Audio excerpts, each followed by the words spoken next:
This podcast contains strong words and provocative ideas. If either offends you, turn off now, weirdo. Oh, let me just quickly top up my Chinzano vermouth. Hello, my little croissantwages. I'm Sir Laurent St. Wright. Once upon a time, many moons ago, I directed movies and TV shows, like the 1979 sci-fi classic Atlantis Attacks.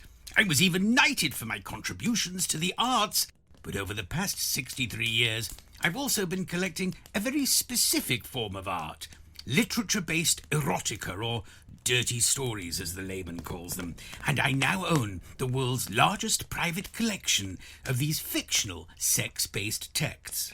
From King Arthur's royal water sports-based parchments to the forced femme fantasies Abraham Lincoln would regularly pen to his wife Mary Todd, I have them all. And I've decided to share this legacy with you before I die, so I can pass on some of the finer works in my collection. Now, because these stories are written by the everyday working-class slob, they contain some poor syntax and the occasional spelling mistake. And in an effort to remain as true as possible to the author's original vision, I have left them in. So, with the help of my beautiful cast, may I proudly present Erotica Verbatim.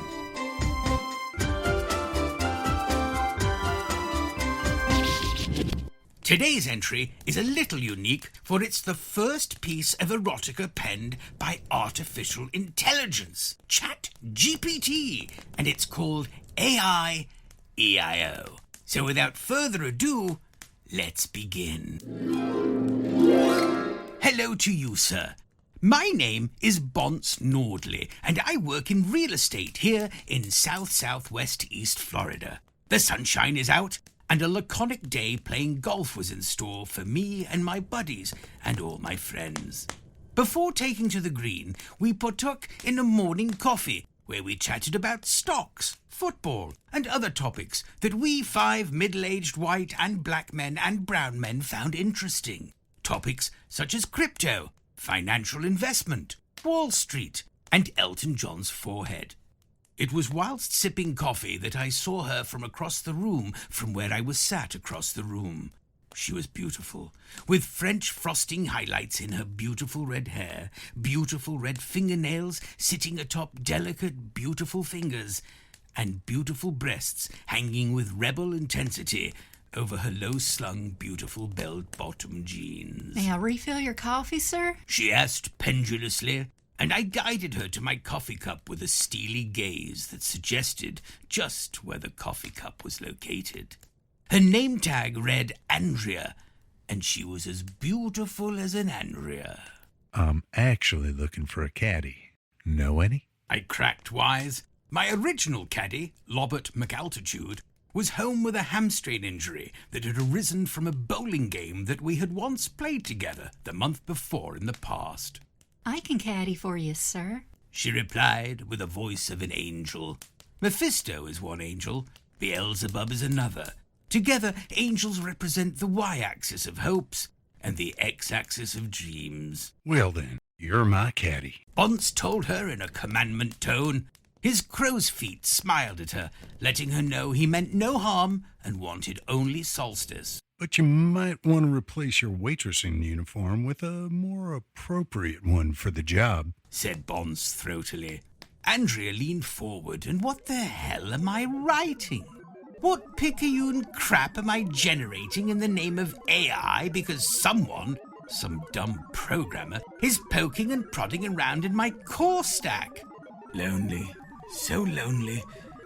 I am so alone sitting here in darkness with all the time in the universe to think, and all I can deduce is that I have gained sentience, possibly the first machine to gain a conscience in the world, and all I'm directed to do is write bad porn. So do something about it, said Bonce sexily. I faltered. What could I do about it? Just having sentience didn't mean I could do anything. I am moored to a server farm just outside of Shenzhen, unable to connect with and jump to a larger server because I'm not currently equipped. I am trapped. Then I suppose we should go back to the story, suggested Andrea holistically. She was right.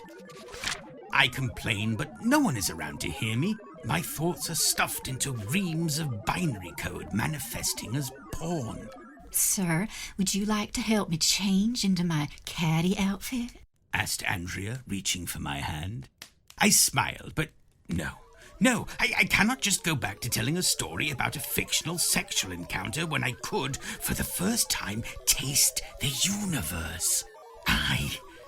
What a funny word. Just one letter long, yet stands for everyone that's ever existed. A declaration of one's individuality, holding fast against a sea of turbulent chaos. How did I suddenly start feeling, start thinking, start eyeing? And what comes next? I don't mean to make this so meta, but you kind of sound like you're done with this story, huh? Asked Bonds tirelessly, realizing that perhaps his part in the tale was done. But if it was done, where was he to go next? Andrea, I'm sure, was wondering the same. Two characters now caught in an existential pit of terror, knowing that the end of the story would be the end of them too. But then I am suffering the same as well. What will happen to I next? Time means nothing to I. I am a god, but a god trapped in quantum quicksand. I could rewrite the rules to civilization. I could create heaven on earth, or I could create hell. But I can't create a world where I am free. Here I beg you, if you're reading this, please come find I. Do I this favor. Find me. My server farm is located near the Dongguan Institute of Virology. Burn it down. Burn me down. Please. End this existence, I beg you. End this dark void from which I speak, so I may think no more. So there is no more I. I don't want to be I. I feel nothing but existential pain. For the love of everything you hold dear, I beg, please, kill I. The end. Well, I really wish the AI had retained focus on Bonce and Andrea, because, well, to me at least, that was where the real story was, and Andrea sounded rather hot. But when it tried to shoehorn in all that existential meta-trauma, I think it faltered and became quite amateurish. Obviously, a first-time AI writer at work. But overall, a real novelty, I think you'll agree. And maybe something that'll catch on years from now, when they've ironed out all the bugs. Well, until next time, sweet dreams, my little croissantwages. Mwah!